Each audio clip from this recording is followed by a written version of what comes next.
Welcome to the next episode of Rookie Sailor, where I learn how to sail, fix the boat, travel the world, and live on a budget.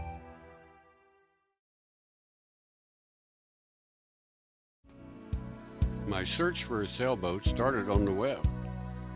I looked at listing after listing after listing. So finally, I decided to travel the coast. I started at Virginia and ended up in Fort Pierce, Florida. There in Fort Pierce at the Harbortown Marina, I found the boat I was looking for. The following images are of Sunburst, my sailboat on a budget. I wanted a full-length keel with a skeg mounted rudder. I also wanted extra cabin space. It has a bathroom, suitable seating, decent galley, nice engine, double fuel filters, nice control panel, and even a sanitation system. Above deck, it has a nice anchor and roller furling head sail, windlass, and even a nice life raft. Plenty of Dorado vents. At the aft, we have a nice swim deck and platform with a ladder, an archway with plenty of solar panels and a 32-mile radar. It also has a GPS and an XM weather receiver. I like the small cockpit. It sits up high and protects you from the waves. It has a touchscreen chart plotter and an autopilot.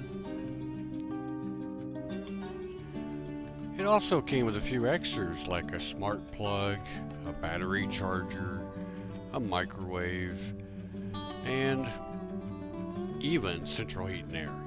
Inflatable life jackets and harnesses and straps, 3-year-old Max sails, a Dodger, and a Bimini. Overall, I was pleased with everything that was included.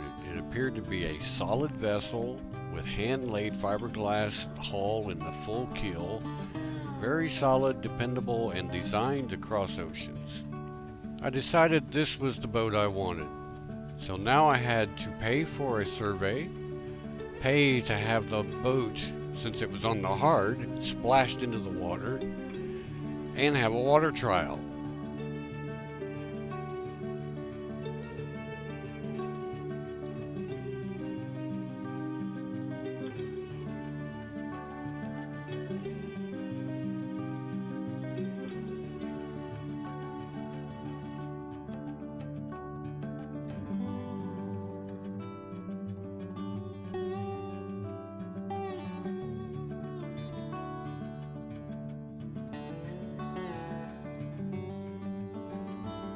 Sunburst is slowly making its way towards the water.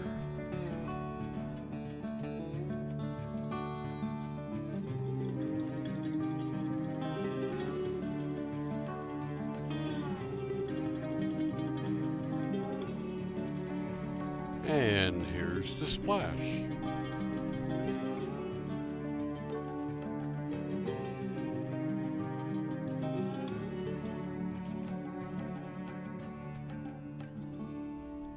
Let's move on to the water trial.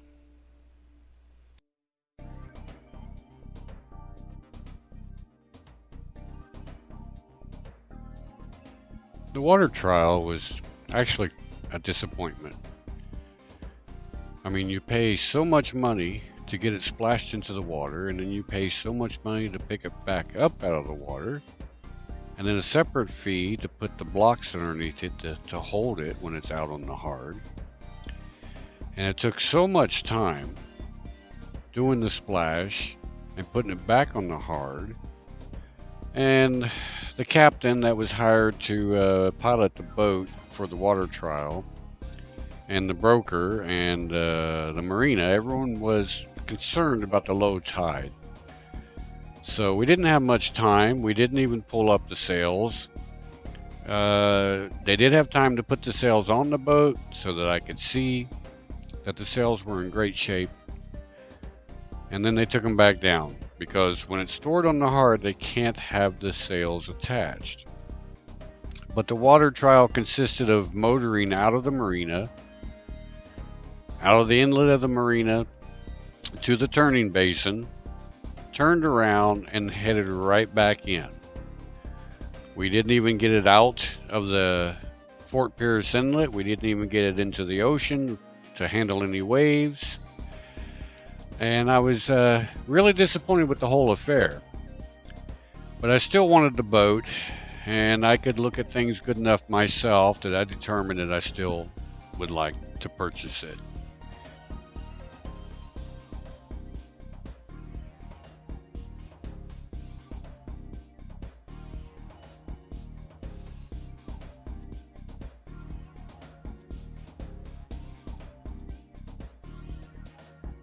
Despite those disappointments, it was a fun experience.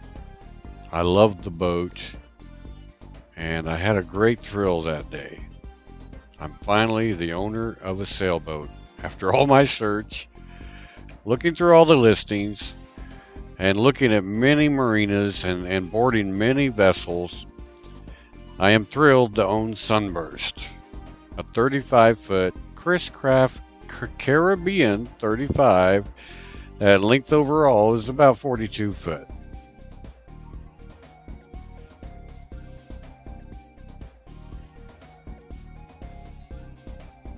If you liked this video, please subscribe. In my next episode, I'll have some actual video footage of the long journey home from Fort Pierce, Florida to Kemah, Texas, 1,300 nautical miles.